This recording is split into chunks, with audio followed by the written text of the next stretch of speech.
तो ये परमात्मा हमारे शरीर में कहां विद्यमान है? हमारे शरीर के अंदर सब जगह विद्यमान है।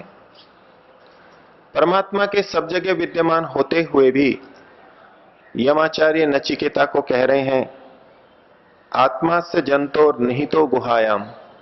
इस जंतु की उस गुहा के अंदर ये निहित है। ये अणु से भी अणु और महत से भी महत जो तत्व है, ये जीव की गुहा के अंदर विद्यमान है। उपनिषद रहस्यवादी हैं, वो रहस्यात्मक ढंग से बात को कहना चाहते हैं।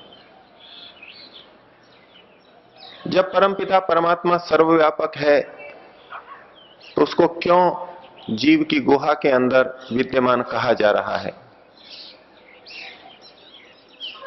अगर परमात्मा को गुहा के अंदर विद्यमान माना जाए तो फिर यह मानना होगा कि वो और कहीं विद्यमान नहीं है।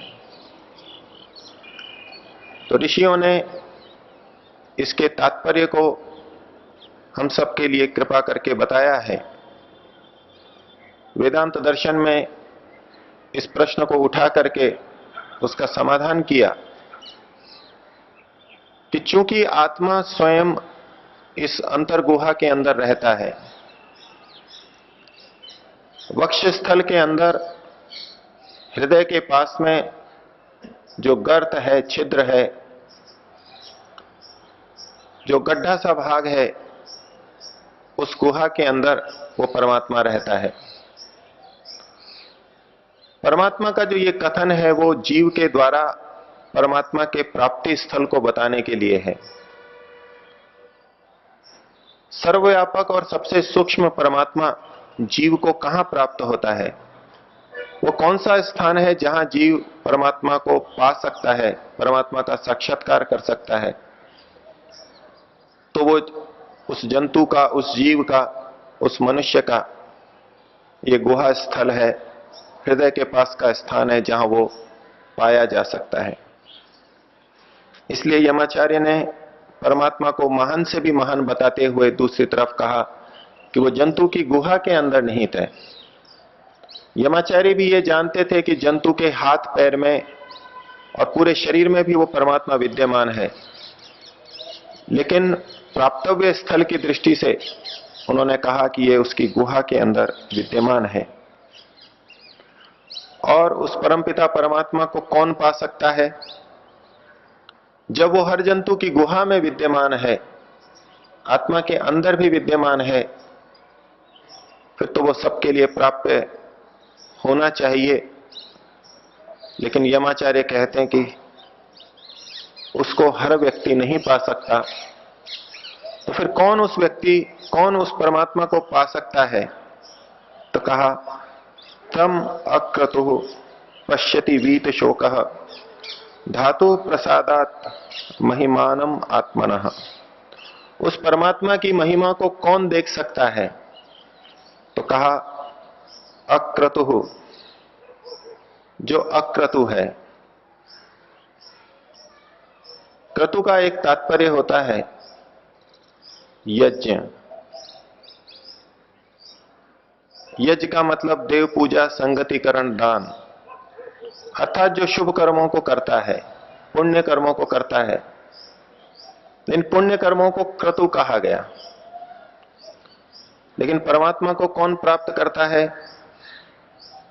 तो कहा कि अक्रतु, जो इन पुण्य कर्मों को नहीं करता है वो उस परमपिता परमात्मा को पाता है।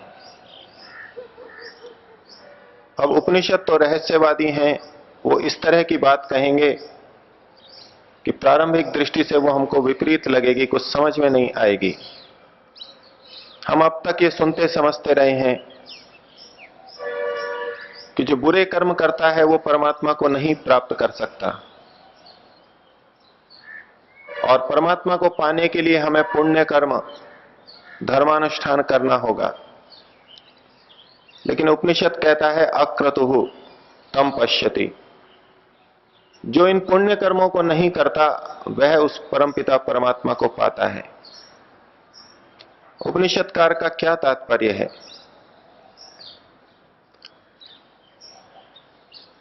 पुण्य कर्म वे कहे जाते हैं जो व्यक्ति विविध कामनाओं के साथ, लौकिक कामनाओं के साथ में अच्छे शास्त्र विहित कर्मों को करता है। अर्थात वे सकाम कर्म जो अन्यों के उपकार के लिए किए जाते हैं,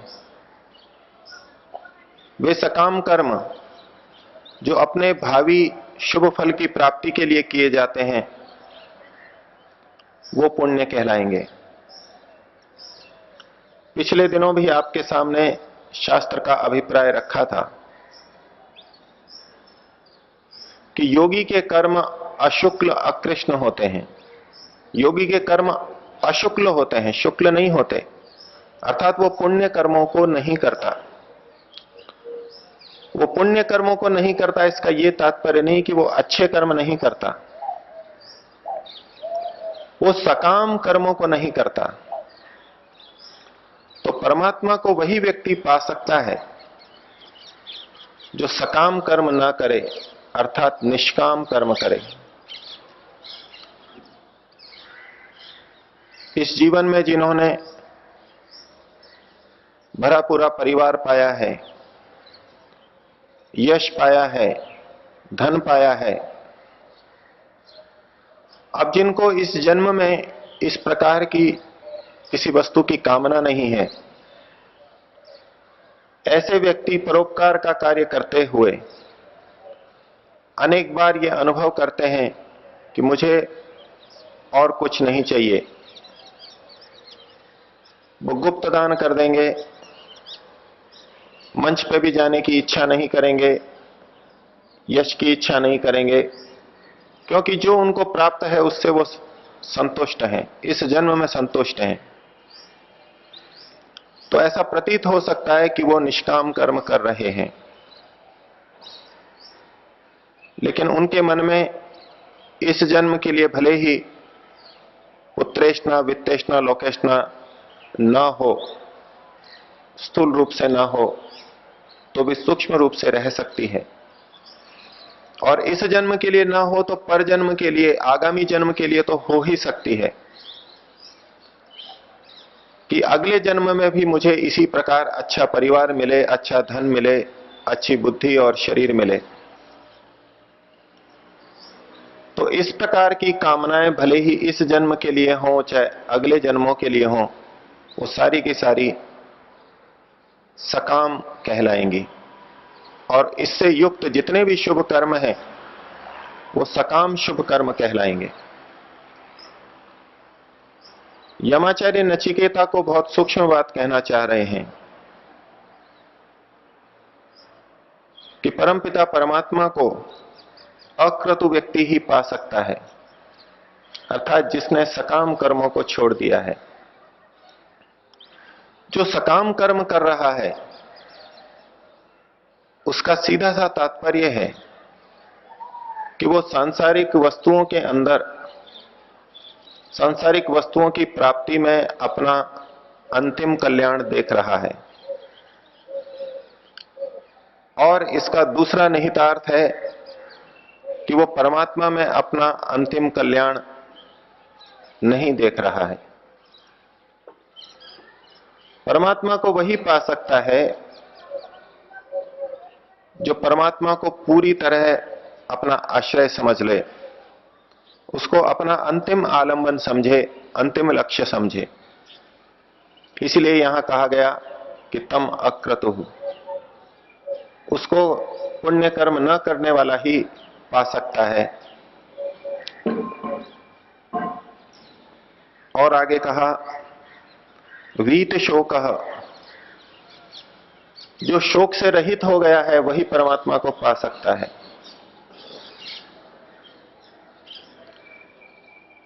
वीत राग और वीत शोक, वीत द्वेष, इस प्रकार के शब्द आते हैं।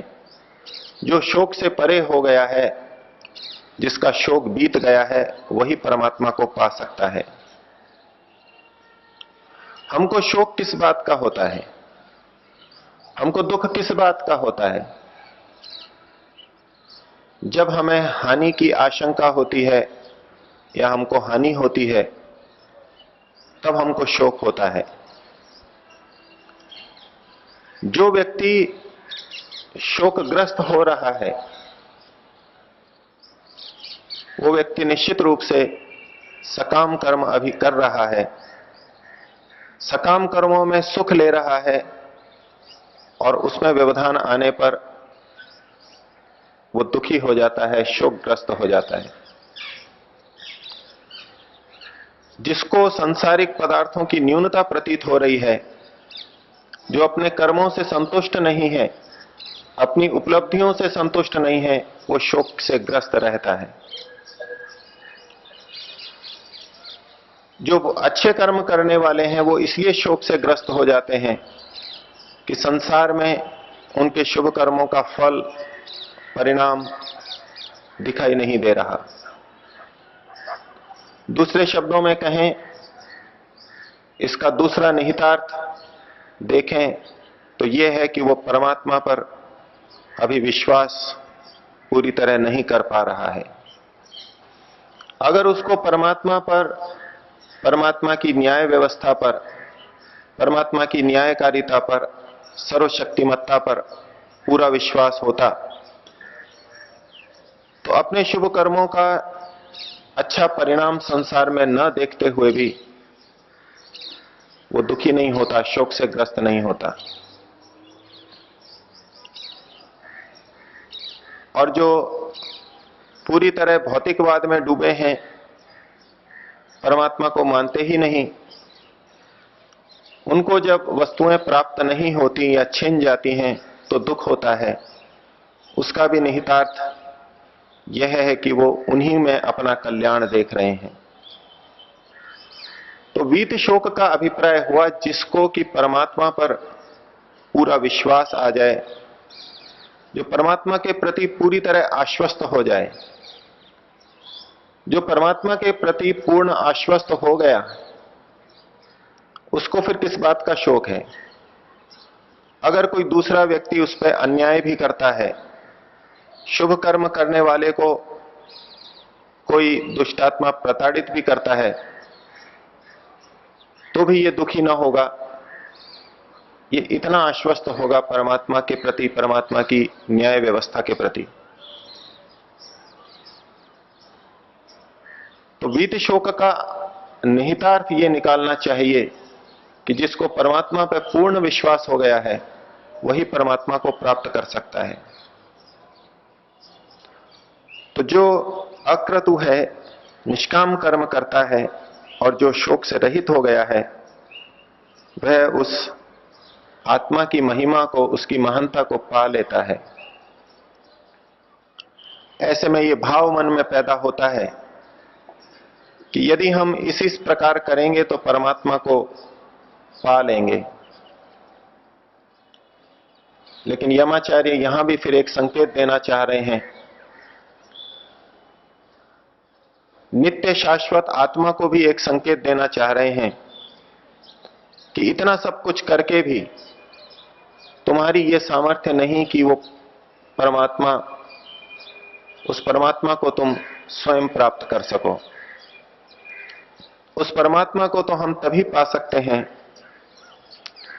जब वो परमात्मा हमारे से प्रसन्न हो जाए और वो स्वयं अपना दर्शन हमको करा दे।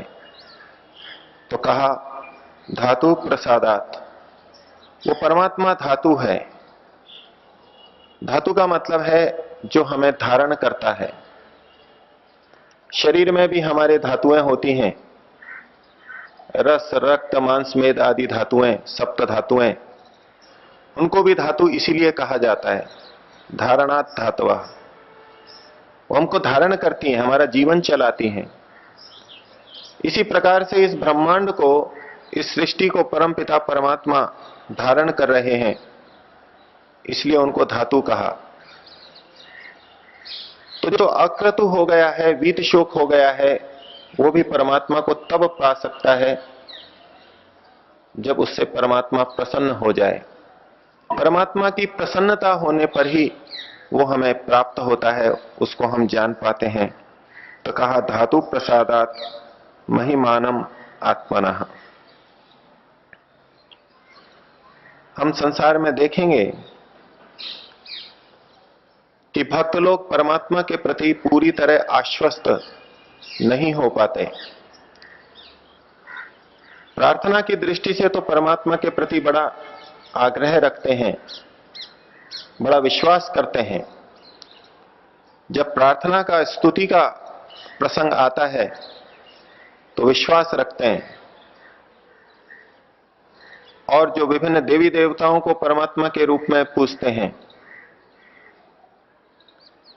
वो भी कहते सुने जाते हैं कि मैं सब देवी देवताओं को मानता हूं, मैं तो सबको स्वीकार करता हूं।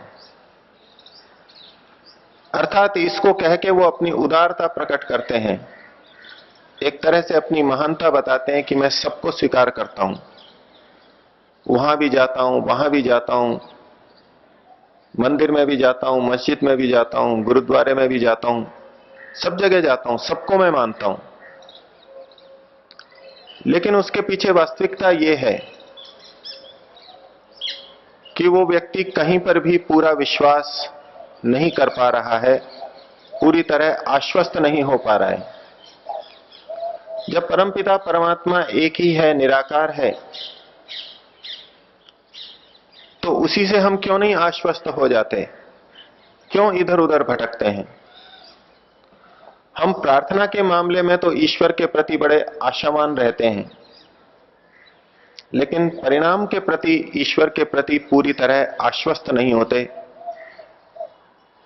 और ईश्वर के प्रति पूरी तरह आश्वस्त न होने के कारण, पूरी तरह विश्वस्त न होने के कारण ही परमात्मा हमारे से उस रूप में प्रसन्न नहीं हो पाता। परमात्मा उसी को प्राप्त हो पाता है जो निष्काम कर्म करे, जिसका लक्ष्य केवल परमात्मा हो, जो पूरी तरह मन में ये धार ले कि परमात्मा ही मेरा अंतिम आश्रय है, मेरी शरण केवल परमात्मा है, उसी की प्राप्ति में मेरा कल्याण है। इस अनन्य भाव से जो व्यक्ति अपने मन में भाव बना लेता है, वो उस परमात्मा को जान पाता है, साक्षात्कार कर पाता है। ये उपदेश यमाचार्य ने नचिकेता को दिया। हम सब भी नचिकेता के समान हैं। ये उपदेश भी हम सब के लिए है। प्रभु से प्रार्थना करेंगे हमारे जीवन के अंदर अधिकाधिक निष्कामता आए, हम सकाम पुण्य कर्मों से भी ऊपर उठ करके निष्काम कर्म करने वाले बने और वीत शोकता की स्थिति को पाएं। ईश्वर के न्याय, उसकी व्यवस्था के प्रति पूर्ण आश्वस्त होकर के वीत शोक बन जाएं। 3 बार ओम का उच्चारण। ओ